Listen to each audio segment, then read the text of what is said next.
weltare ɓiɓɓe fulɓe ando diine maɗa fedde heblo sukaɓe afrique weltare tv takkusana yoni to kay hayɗi to to kay hayɗi to beelinaɓe to rindiaw to silla to sinthiou boumaka to baggo dina to ñaabina ko on takkusan juula ha to galle ceerno samba thiam to abdallah jeeri ha to galle ceerno amadou tidiane kane e ceerno mamma sisé to fonde ko taari ɗum kala ene jeeya e gardini kabaruji men to leydi Mauritanie jaagol gala kalfinangal ko fate awoɗo kiyamirore kay yo liddi hinde korbina kewɗi yeeyede caggal leydi yo wattu yeeyede ñamede ndera Nouadhibou kilo jaranoɗo ujunnaje tati o rokki yamirore yo wattu yeeyede ujunere temedde joyyi to leydi Sénégal toɓoji kewɗi ndiyam jippima e ndera Dakar ha ko taari ɗum ha yoga e région ngaji to Rufisque teskama toon heeɓi temedere nogas jeenayyi millimétre to wuuro witego Madina Mairie ene tawe nder falde Kolda ɓen keeɓi temedere capanɗe jeeɗiɗi e jeegom piccal jeegom millimétre te leydi Sénégal ha joni nogas e jeegom e lewru septembre hitande ujunnaje ɗiɗi e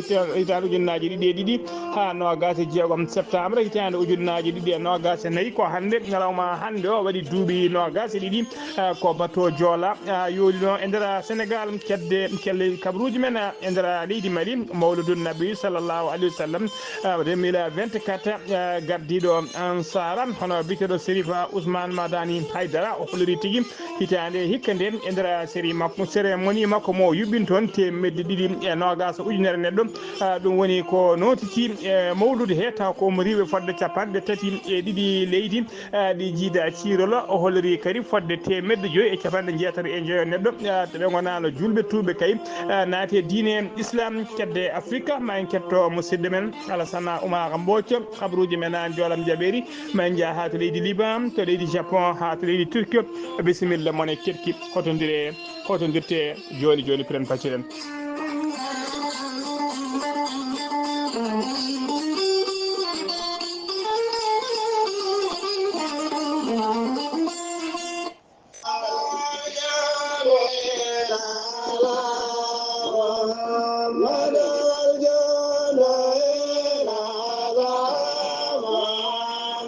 erango jaam erango jokkere enɗam erango almudagal dendagal almuɓe ceerno Alassane Dia to ɓe mbawi wonirde e nder joklinayi windere he kala dendagal yimɓe e yiɗɓe ceerno Alassane Dia e dendagal jamatu Cheikh Alassane Dia ine nodda ine bisma e jonde nde ɓe kewi joɗade kala hitande toon to dondu to galle khalifa o hitande hikka noon eɓe jooɗo jonde nde kadi noɓe kewi wadde e gardogol khalifa galle o hono ceerno Mouhamadou Alassane Dia jonde nde hitande hikka ɓe jooɗoto ɗum ko ñande alkamisa capanɗe tati lewru mawlude on ñalawma kadi ne hawre tati lewru octobre dartondo hitande ujunnaji ɗiɗi e nogas nayyi toon to dondu to galle khalifa o dendagal almudagal ene bisma e oɗon ñalawma yettiniɗo kayiɗo noon ko musidɓe men hono Abou Deme tawateɗo toon to leydi France e ceerno Sadane mo beelinaɓe tawateɗo to leydi Côte d'Ivoire e biteɗo Djiby Amadou Deme tawate ko toon to leydi Sénégal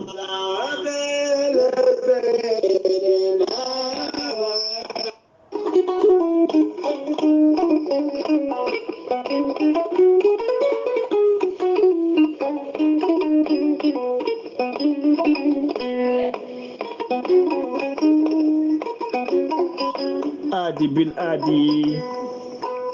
salade aadi ɓuuri firtude aadi ceerno Djiby Sy wi ko firtata aadi mo aadodiri e jayde weltare ɓiɓɓe fulɓe andu diine maɗa weltare TV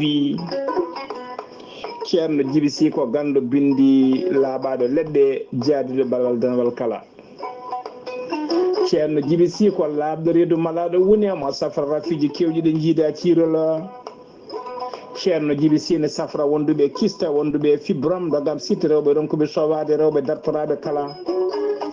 ceerno Djiby Sy ne jogui leɗɗe fannuji tati hen fannu goto ne safra fodde sappo e tati rafi fannu goɗɗo ne safra fodde sappo e jeenayi rafi fannu tataɓo o ko kawis waddete koye gawri samme walla gawri suuna ene yaltina fodde temedere mboros ceerno Djiby Sy ene yawrene ɓen ustoraɓe goragu yawɓe yitade koye men e fiɗaɓe kala e on fannu ceerno Djiby Sy ne jogui leɗɗe wiyete ko muuɗa hirna ƴetta ɗum joni jiitɗa hoorema hano hannirta ni ceerno Djiby Sy ne andina dendagal kilineɓe mum to mbawɗa wonde no mbawɗa wonirde kala so tawi on pamodiri leɗɗe ma ne jettoma hano hannirta ni ceerno Djiby Sy ko bawɗo listihar ko indema inde nene ma kalantamo o haala ko wona nder ɓerde ma ha mbiya yoni ceerno Djiby Sy ne andina dendagal kilineɓe mum e oɗo saaha joni mo tawe to leydi Sénégal to Hammadi Hunare to galle biyeteɗo Samba Madani Talla galle Samba Madani Talla ko kañum woni chef de quartier legal biyetegal Jingue waɗɗani wiyendu wiyetendu ya Allah ceerno Djiby Sy jiɗɗo heɓdemo numéro makko téléphone to banggue WhatsApp ko numéro leydi Mauritanie mbatta ko 00 222 47 22 80 84 ceerno Djiby Sy ko bawɗo listihar ko indema inde nene ma dokkatamo waɗanteɓe listihar so tawi ko leydi Sénégal ko temedde nayyi woni 2000 francs CFA so tawi ko leydi Mauritanie ko ujunere ogoya ceerno Djiby Sy base mum to ko haydi no golla hano hannirta ni so tawi a jokkodiri e makko ma hemmo hano hannirta ni yidɓe waɗanede listihar noon e yidɓe jokkodiri e ceerno Djiby Sy numéro makko Sénégal ko numéro Wave ko numéro Orange Money mbatta ko 00 221 78 128 35 98 ceerno Djiby Sy base mum to Nouakchott to legal netteke ne golla hano hannirta ni ene tawi ɗon miñi kone wiye ceerno Alassane Sy numéro mum ko 32 62 04 99 ceerno Djiby Sy ko laaɓɗo reedu ko malaɗo wune mbadden danɗo faade ceerno Djiby Sy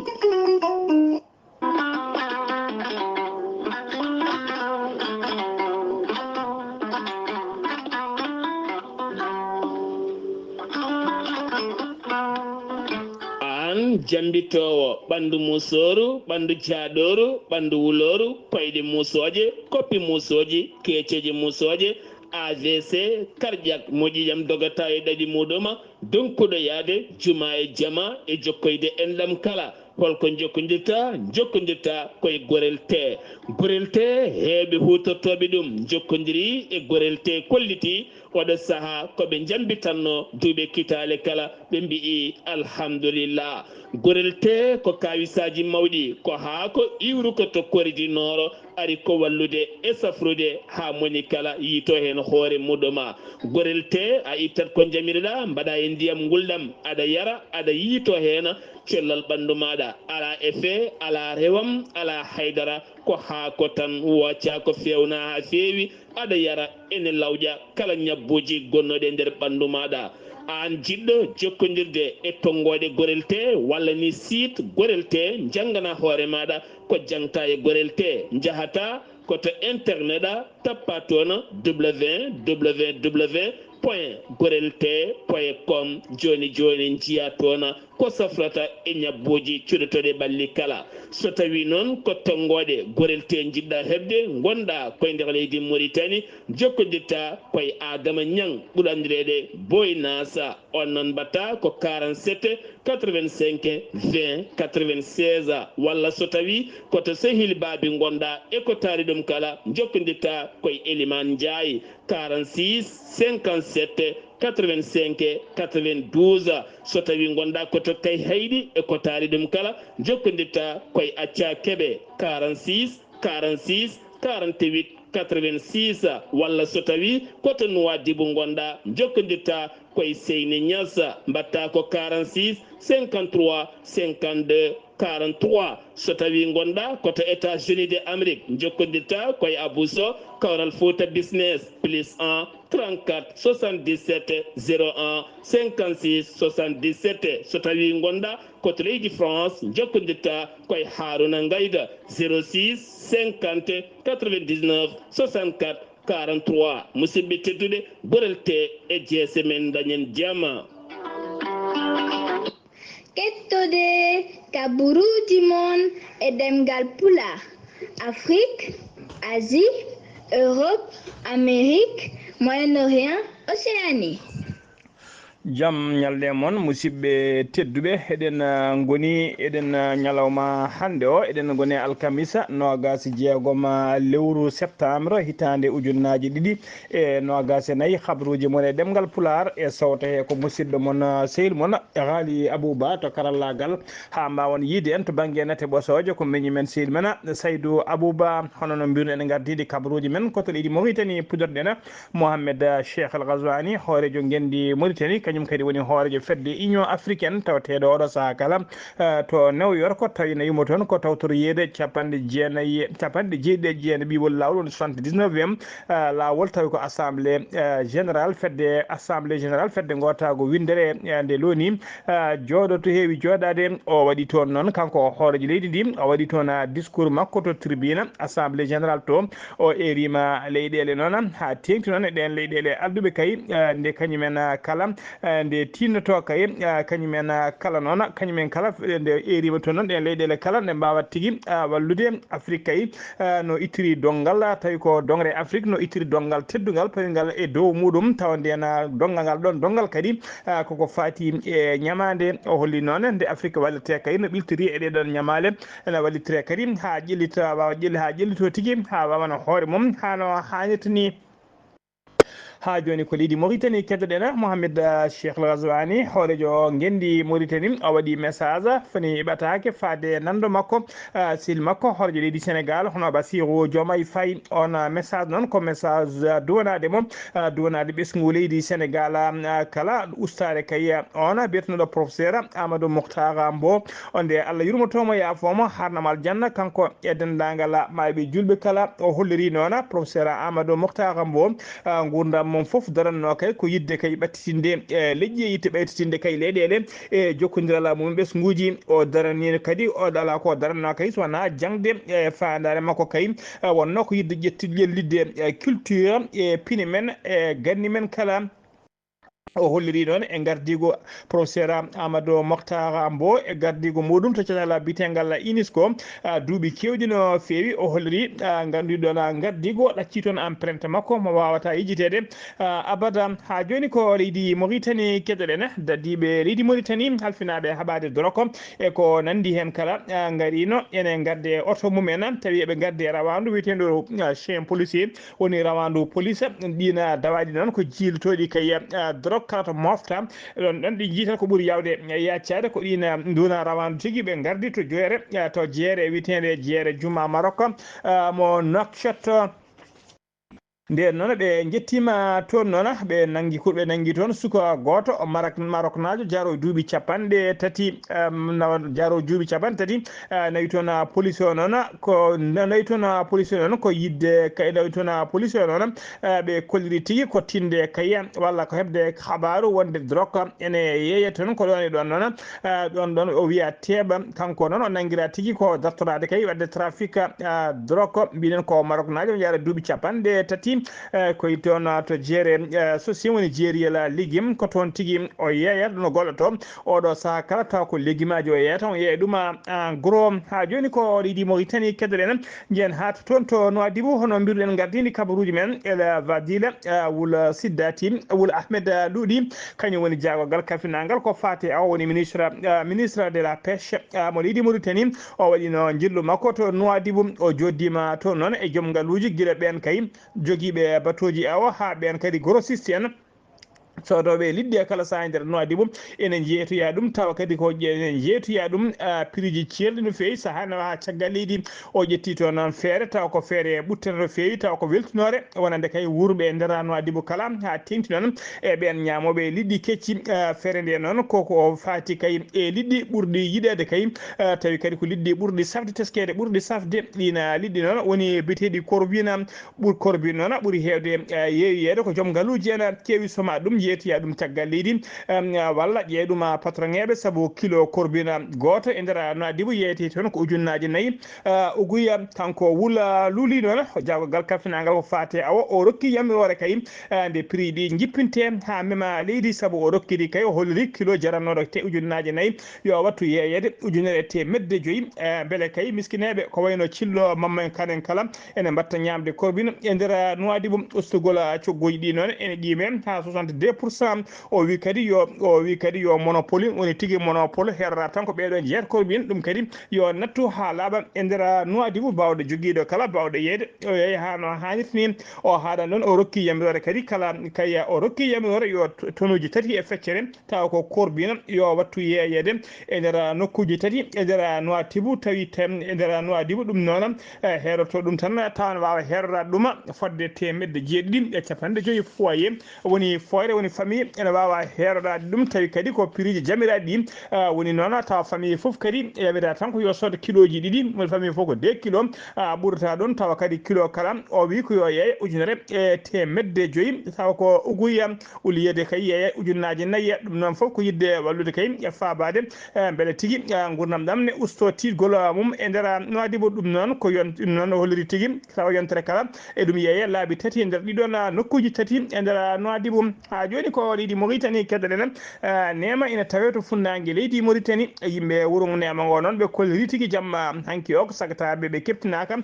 joguitiɓe kañumen naati e nder galle goto ɓe tawi toon babiraɗo ene wonde joom suudu mum e sukaɓe mum nder pecce jamma ɓe jooɓi fittadu babiraɗo o ɓe jeehi laabi mabɓe haydara noon ala tigui ko teska koɓe nawi e nder galle o saabu kay babiraɗo moɓe mbari o e saaha ɓe mbattamo joguino 90 ujunere kono noon koɓe jadani hen tawama haaliss o ne hedde makko ɗum noon oɗo saaha joni police ari waɗi constat udditi hen enquête mum beele ne anda kay hol yoɓiɓe fittadu makko e hol kadi sababu holkoɓe jooɓiri fittadu ndu ha joni habruji men ɗemgal Pulaar sen ummima to leydi Mauritanie koto leydi Sénégal paaɗen arrestation ngaji woni nangde ene jokki kay e nder leydi Sénégal ñalawma kala ko nanggama wiya teɓ noon e oɗo saaha joni ko biteɗo Khadima Ba noon ko joom ngaalu no fewi kañum woni président société kañum président directeur général société biteɗo Look Afrique Look Afrique noon omona Dumba kay e mbadi garde à vue no hollir jande witede imedia Khadima Ba noon ko homme d'affaires woni ko joom ngaalu Sénégal najo o nanguira noon koko fati dossier ji douane contentieux tawa kadi ko oɗo saaha joni noon dossier ji douane contentieux moni tigui baɗɗi jilɓore seeɗa e oɗo saaha joni tigui ko gros poisson kañum tawete e juuɗe justice mo leydi Sénégal ha joni ko leydi Sénégal keɗoɗen décret cifanoɗo guila ñande 20 lewru septembre gonɗum hollirde kay wonde biteɗo Amadou Tidjane Wona onomama ministre conseiller à la présidence de la République Amadou Tidjane Wona o jogui ko diplôme makko science politique o gollinoma noon o gollima ko heewi noon e secteur aji privé toon to France ha to leydi Sénégal kala ko adi kay komo waɗe conseiller de culture caggal ɗum kadi o waɗa onama ministre de la culture mo leydi Sénégal e oɗo saaha joni kanko tigui woni baɗaɗo nomaɗo tigui oɗo saaha joni ministre conseiller à la présidence de la République ha joni ko leydi Sénégal keddoɗen to Dakar e saaha ƴiwonde hewnode ndiyam tabnode kay e nder Dakar ko gorko goto wasi fittandu muɗum to plage woni maayo nokku biteɗo Grande Corniche Ouest mo Dakar hollama noon o nanga hollama noon ko manago walla mbiyana jamguel ƴiwonde kañum tigui woni ko yooɓi fittade makko e saaha toɓo kanko woni nder maayo ko ɗum tigui walla woni sara maayo ko ɗum saabi noon ha jamguel ƴiwonde guel yane makko ene haɗa noon rentine yimɓe kay e saaha ƴiwonde wonde kay jogade appareil ji électronique ko wayno téléphone aji ko nandi hen walla wonde sara maayo ha e beeli ha e sara gueji kala ko hunde haɗande saabu kay e ɗum saabo kay walla mbiyen e ɗum fooɗa jamguel ƴiwonde ha joni ko leydi Sénégal keddoɗen banque biteɗo société générale mo Sénégal goto ardiɓe boño noon wiyama teɓam omo wiye alkula inde makko soomi koye ɗeɗo alkule de noon o weddama e nder kaso noon e yamirode kayɗo doyen de juge ɗum noon ko gila yontere mayde nde o nanguira noon koko fati escroquerie fo e isaji fo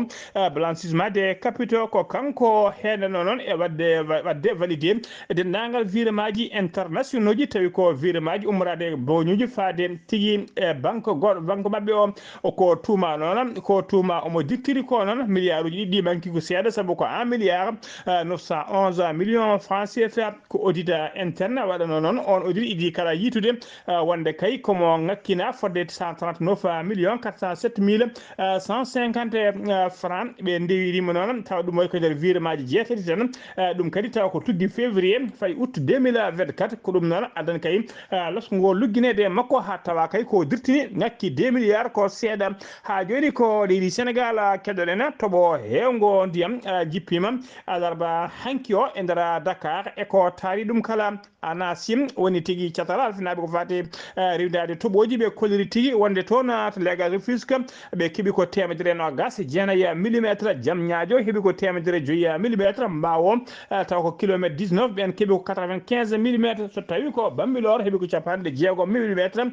Guédiawaye heeɓi ko 41 Piccal jeeɗiɗi taw ko millimétre Gorée kañum heeɓi ko 40 millimétre ha joni toɓoji ɗi wona to Dakar tan kaaɗi eɗi jeeyi ha e nder yoga e région ngaji nokku biteɗo Madina Marie ene tawe e nder région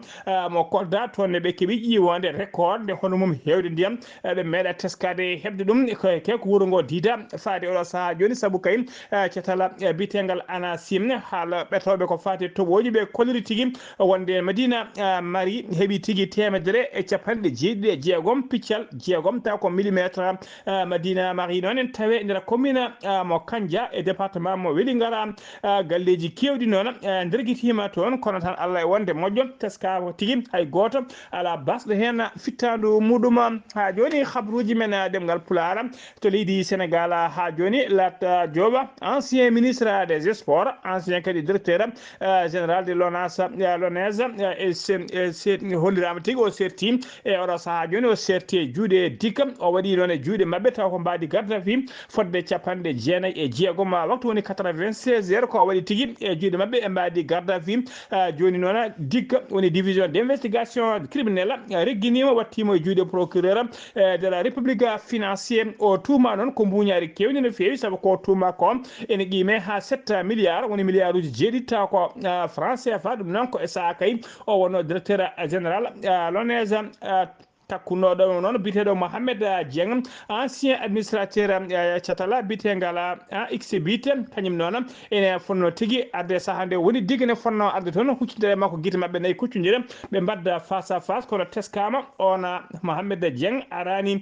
joni noon Sor Lat Diop woni tigui koye juuɗe procureur financier ha joni ko leydi Sénégal keɗoɗen no gasi jeegom lewru septembre 2002 ko on ñalawma woni mo laana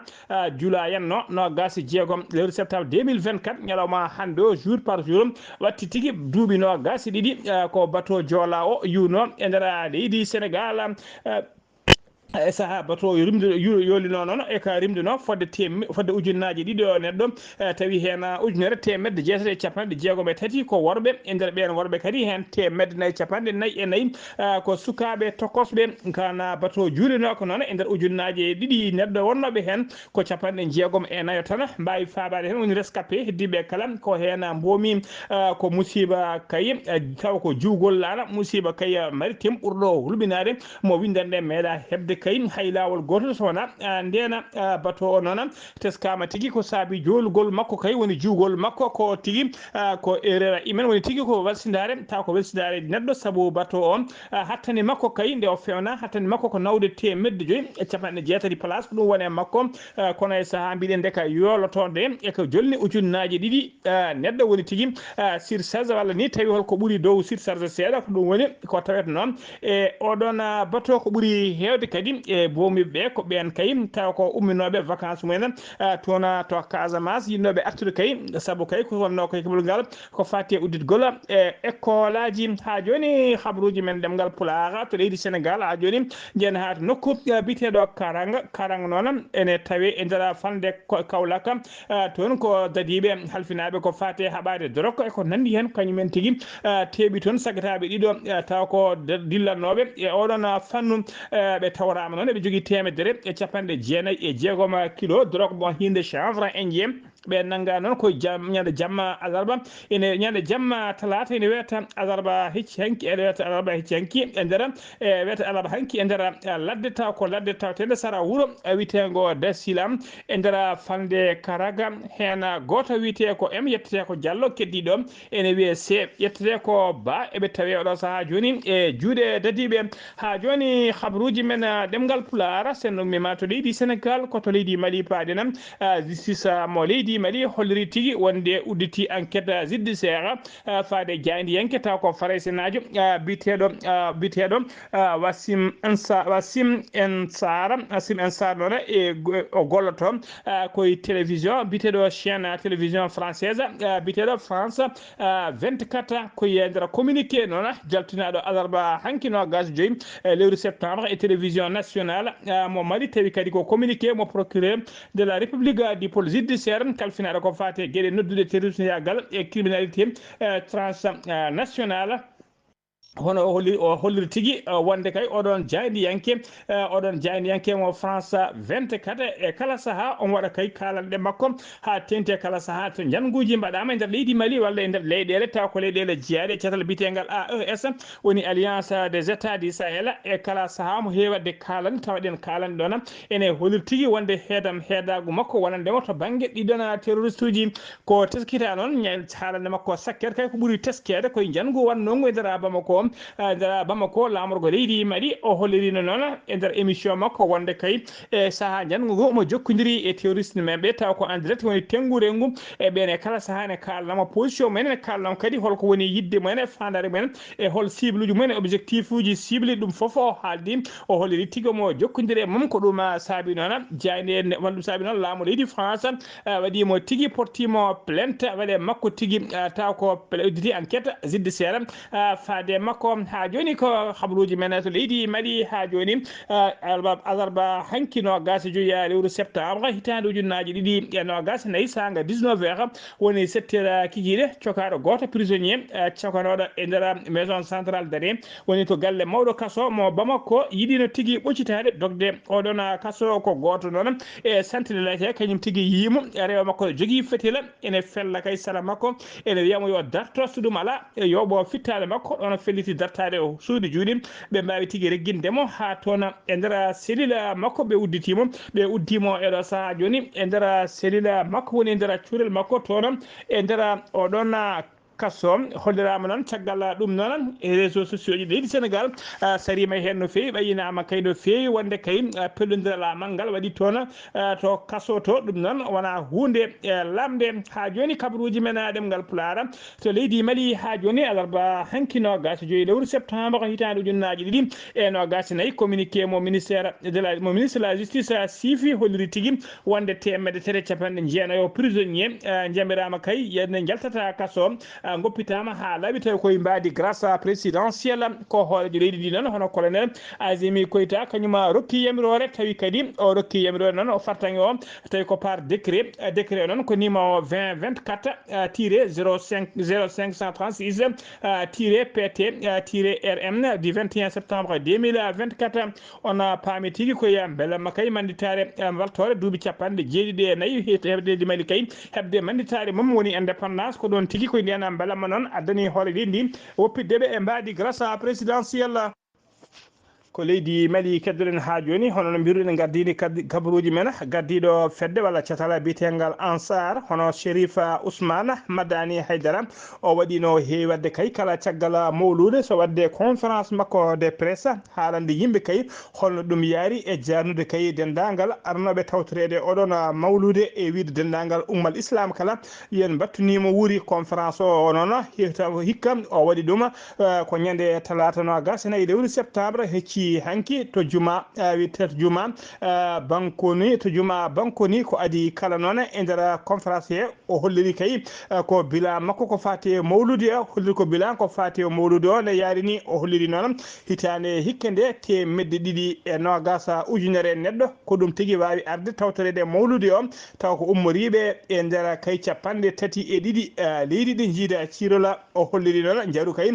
dépense moɓe mbaɗi hitande hikka nde e oɗo mawlude tubde ene qime tigi ha 1 milliard 151 millions woni 1 milliard ne fawi temedere capanɗe joyi millions tawi kadi ne fawi 315 520 woni tigi 1 milliard 200 millions manki ko seeɗa ko ɗum woni koɓe mawnini ko fera tigi e oɗo mawlude hitande hikka taw ko mawlude 2024 o wi kadi e nder mawlude hen fodde temedde joyi e capanɗe jeetato e joyo neɗɗo ɓe gonano julɓe mbawi tigi tubde e oɗo saaha joni naati e diine islama Serifa Ousmane Madani Haydara o yetti o jarni dendagal darinoɓe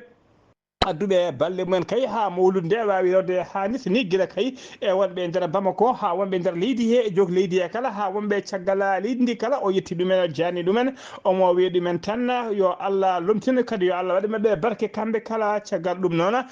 kanko Serifa Ousmane Madani Haydara o waɗi tigui jettore makko faade laamu transition ngu e ballal mum payidingal no fewi kaye saabu kaye holliri ko addi kala laamu transition ngu iɗi tigui rokkuteɓe ko enveloppe mo 5 millions woni million ngaji joyi yoɓe ballitoro ko fate mawlude ɗum caggal ɗum kadi laamu ngu wawi tigui wadde stade mo 26 mars mo yeri majo e juuɗe mabɓe yoɓe battona oɗon ndeɗon mawlude kono de holliri ɗum foof e welde ɓuuri weldemo kay koko laamu ngu kay dadiɓe woni koni joguiɓe sécurité mbawi tigui darade doni men ponno ha mawlude nde wawi wadde dow jaam e kisal fuɗɗe e jaam gasi e jaam tawi tigui haytana goto ala keɓade hen o holliri noon e oɗo saaha joni kay haydara ala ko yimalilaɓe jiiɗi ala ko paala ala ko tuya so wona kay yo jaam atte leydi he jaam duumo e leydi he o yerima noon ɓesgu ngu kala nde wawa tigui wonde caggal kay laamu ngu kañumen foof caggal dadiɓe mumen ɓe laamu ngu kadi nde wawata ɓeydude dorde mumen e dole mumen kay wawde kay ɓeydude sécurité faade ɓesgu ngu leydi ndi kala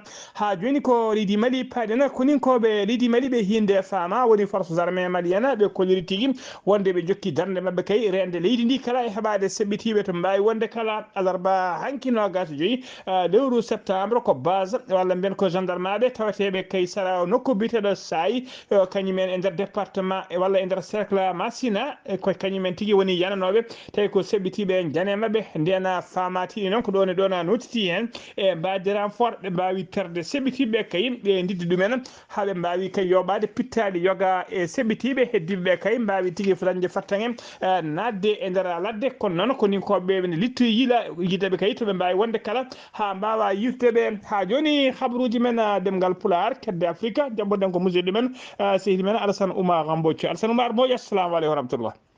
Alassane Oumar Mbodj a salminama juuram Dubai calmini dendagal hettiyankoɓe Ayaw TV kabaru men ɓurtintude dongal Afrique e ñalawma hande o puɗɗoɗen ko leydi Mali ene waɗi oɗo projet ko fati e coɗgol avion présidentiel wonde contrat ji taw ko coɗgol équipage militaire en e wawi uddude ñande talatare nogas nayyi lewru taw kadi ko ɗum gonɗen ndu toon to Bamako ene wayno ma won yimɓe sappo taw kadi ene jeeya hen jagorgal ɓen ɗen jagorɗe hani e ɗumen mintoreɓe taw kadi ko e tumaɓe e ɗo nguɗo conngu taw ka ɗo laana hani e équipage e taw kadi ko ɓen dirtimɓe kadi won en koppreje ɗum noon wonno koye ujunaji ɗiɗi e sappo e nayyi e gardugol on men ardata ko leydi Ibrahima Boubacar Keita toon to leydi hono Benin ene wayno oɗo homme d'affaires Olivier Boko kañum e menoɗa wonde jagogal biyeteɗo Oswald Homoki takkaɓe noon ko fati e jangu toon yidde kay wadde coup d'état ɗum noon e wayno procès mabɓe to procureur spécial taw ko cour mabɓe de répression des infractions économiques et du terrorisme woni CRIET ɓe mbi wonde ɓeɗo yimɓe ɗiɗo noon ko ɓattinoɓe oɗo commandant taw ko de la garde taw républicaine ɓe mbi wonde ɓe ɓadimama no fewi e yidde kay wiide wonde ene wawa kadi rokkudemo wona ɗen koppareje ha ɗum kadi jangu ngu wawa waɗede ɗum noon wonno ko ñande ɗum noon kudta o wawi waɗede nogas jeeɗiɗi ko lewru ɗo waɗiɗi ñande alarbaɗe ɓennuɗo nde ene wayde ko ɗum teyi woni toon kono noon kamɓe noon aɓene mbaɗa kamɓene mbawa hon defandade kono koye e mabɓe toon to Soudan ene wayno de e nder kadi batu kuftudungo wonde to oni wawi uddudde kay to New York e wawde kadi waddu baruji 4 taw ɗin baruji 4 ɗi fof ala ko yowti sowona e leydi hono Soudan e ngam ƴewande ɗum hono peeje no yaltiri e oɗo fatara musɗo gonɗo toon o nde tawno ko nanggodirɗe muusi ɓe tampi no feewi yimɓe geggi koɗorde mumen waɗi mayɓe waɗi belsuɓe ɗum noon e oɗo saaha gila ma won joni hirande e feccere koɓe gona e guerre ɗum noon ɓe jiɗi noon ko mata ko dañelede mata kadi noɓe mbawir hono deejde ɓe garta kay e taw kadi ko e gonka moƴƴa no feewi Madagascar balɗe ɗiɗi ko fawi balɗe ɗiɗi ko heddi ko mataw kay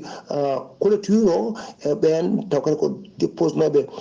taw kadi ko kayitaji mumen gam yidde jeeyede e ɗin élection ngaji communal ɗum noon toon ɗo Madagascar ene wayno ko heddi ko balɗe ɗiɗi ton ene wayno noon ɓe mbi wonde ma won nayaɓal ɗin commune aji dey ene jogui ono caɗele candidat ji e yidde ardade mata ko commune aji mumen ɗum noon ko iɗon ko situation kamniɗo no feewi e ɗum noon gonɗo toon ɗum noon ko ɗum woni e toon to Madagascar to Afrique du Sud woni Afrique banggue worgo ɗo woni kanko gardiɗo hono leydi ndi hono Cyril Ramaphosa o waɗi noon kankone haalande makko o wiidemo kay wonde apartheid toon to Gaza gonton noon ko talata ko haali ɗum o wi noon wonde kay ɓe kanko kamɓene leydi mabɓe ndi wi ko ɗum ɗon ko Israël koko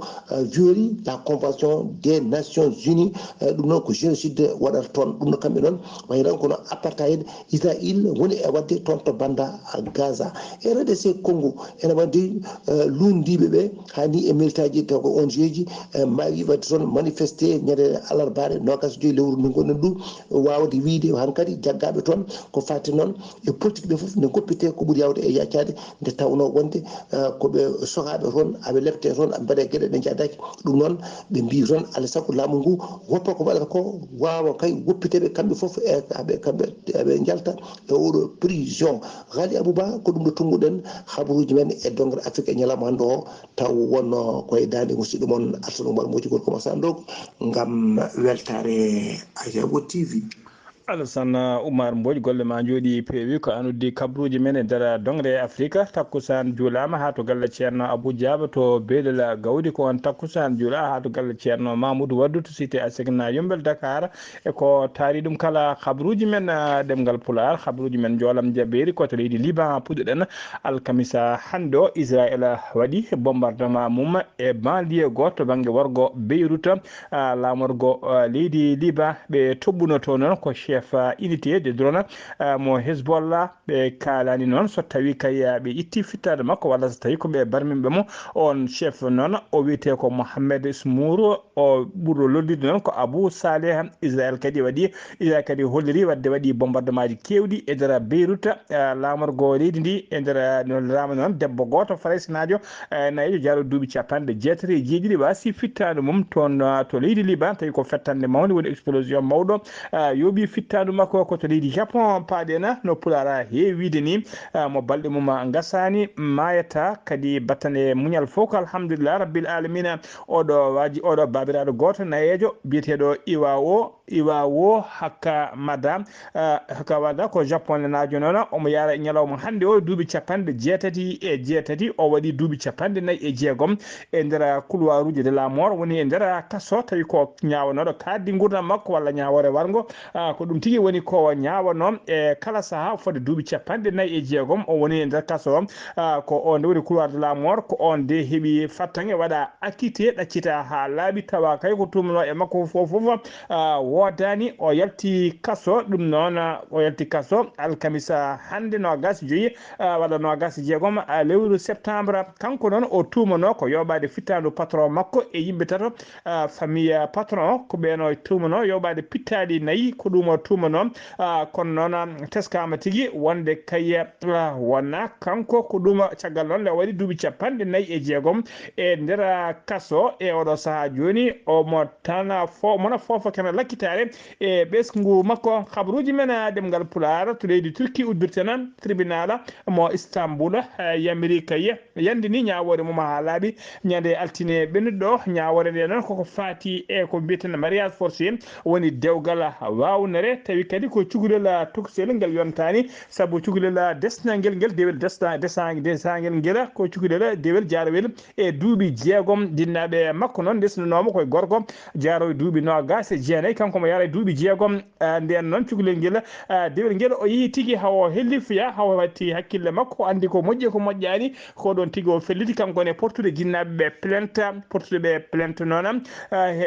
porti jinnaɓeɓe plainte gorko makko noon desɗomo on ñawama ene soke duuɓi sappo e joyyi e kaso saabu kay wondude e cukalel dewel ngel yontani babiraɗo o taƴanama duuɓi sappo e jeenayyi e kaso tawi kadi o ñawira tigui ko wawde humande kay cukalel dewel ɓiyum tawa kay koye dewgal wawnede tawi kadi ko cukalel ngel yontani resede so tawi ko yummiraɗo o noon fodde lebbi nogas hande koko dogui ene ronka yitede mandat dare noon koko waɗa e mumtuya kala yo nanggue adde ko nden ñawore fawte dow muɗum laamu turki noon